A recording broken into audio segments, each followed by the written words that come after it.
नमस्कार, स्वागत आहे तुमचं माझ्या यूट्यूब चॅनलमध्ये, ज्याचं नाव आहे स्वामी भक्ती मराठी। लवकरच दिवाळीला सुरुवात होत आहे। 28 ऑक्टोबरला आलेली आहे वसुबारस। तर या दिवशी बऱ्याच ठिकाणी उपवास देखील केला जातो। तर तो कसा करावा, उपवास कधी सोडावा, उपवास सोडताना काय खावे, तसेच उपवास नसेल तरीही आपल्याला या दिवशी काही पदार्थ हे खायचे नाही। तर याबद्दलची संपूर्ण माहिती आपण या व्हिडिओमध्ये बघणार आहोत। तर व्हिडिओ स्किप न करता संपूर्ण बघा आणि जे कोणी नवीन असेल या चॅनलवरती तर सबस्क्राईब करा। अश्विन कृष्ण द्वादशी म्हणजेच गोवत्स द्वादशी, वसुबारस, तर हा सण आपण साजरा करत असतो। या दिवशी गोधनाची पूजा केली जाते। समुद्र मंथनाच्या वेळेस 5 कामधेनू उत्पन्न झाल्या होत्या आणि त्यापैकी नंदा नामक कामधेनू उद्देशून हे व्रत केले जाते। या दिवशी अनेक जन्माच्या कामना पूर्ण व्हाव्यात याकरिता वासरासहित गायीची पूजा केली जाते। भरपूर कृषी उत्पादन व्हावे, आपल्या मुलाबाळांना चांगले आरोग्य मिळावे, सुख लाभावे यासाठी या दिवशी ही पूजा केली जाते।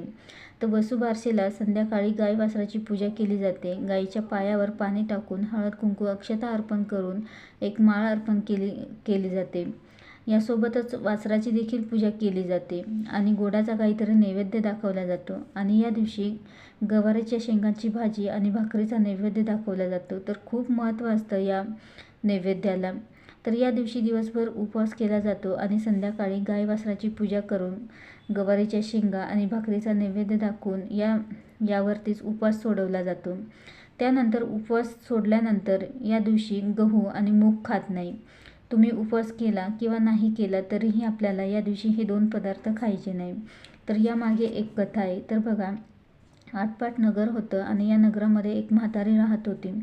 तिला एक सून होती आणि त्यांच्याकडे बऱ्याच गायी आणि वासरं होती आणि त्यामध्ये 2 वासरं होती। तर या वासराची नाव होती गव्हाळी आणि मुगाळी। तर एकदा काय झालं की अश्विन मासाला पहिल्या द्वादशीच्या दिवशी तिची सासू उठली आणि शेतावर जाऊ लागली आणि जाताना सुनेला हाक मारली आणि बोलावून ती म्हणाली की मी शेतावर जाऊ राहिली, तू माडीवर जा, गव्हाचे आणि मुगाचे दाणे काढ आणि गव्हाळे आणि मुगा शिजवून ठेव, असंच तिने सांगितलं। आणि ती शेतावर निघून गेली। सून माडीवर गेली, गहू आणि मूग काढून ठेवले आणि खाली येऊन गोठ्यामध्ये गेली आणि गव्हाळी आणि मुगाळी हे जे 2 वासरं होते तर त्यांना ठार मारलं आणि त्यांना शिजवून ती सासूची वाट बघत बसली। दुपारी सासू आली आणि त्यानंतर आल्यानंतर सुनेनं ताट वाढलं। सासूने ताट बघितल्यानंतर ती बोलली की हे काय, तर म्हणून सून म्हणाली। सुनेला तिने विचारलं तर सुनेने सर्व सांगितलं आणि सासू घाबरली। न सांगताच ती तशीच उठली आणि देवापाशी जाऊन बसली आणि प्रार्थना केली की हा माझ्या सुनेच्या हातून अपराध घडला आहे, तिला क्षमा करा, गाय आणि वासरं जिवंत करा, असं नाही झालं तर मी संध्याकाळी आपलं प्राण देईल, असं ती बोलली आणि ती तिथेच बसून राहिली।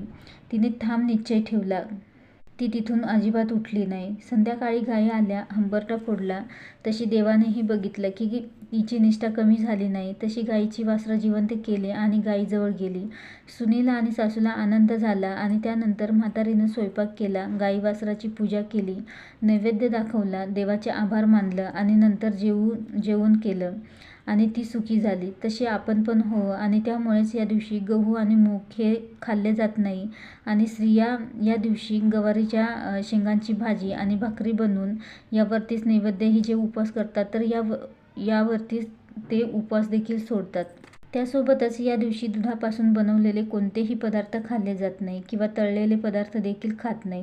तर बघा, हे गायीप्रती कृतज्ञता म्हणून आपण हा सण साजरा केला जातो आणि आपल्या मुलांच्या आरोग्यासाठी आणि सुख समृद्धीसाठी या दिवशी गाय आणि वासराची पूजा करतात। तर तुम्ही जर कधी हा उपवास केला नसेल तरीही तुम्ही आत्ता करू शकता। तर दिवसभर उपवास करायचा आहे आणि संध्याकाळी आपल्याला सोडायचा आहे। गवारीच्या शेंगा आणि भाकरी खाऊन आपल्याला हा उपवास सोडायचा आहे।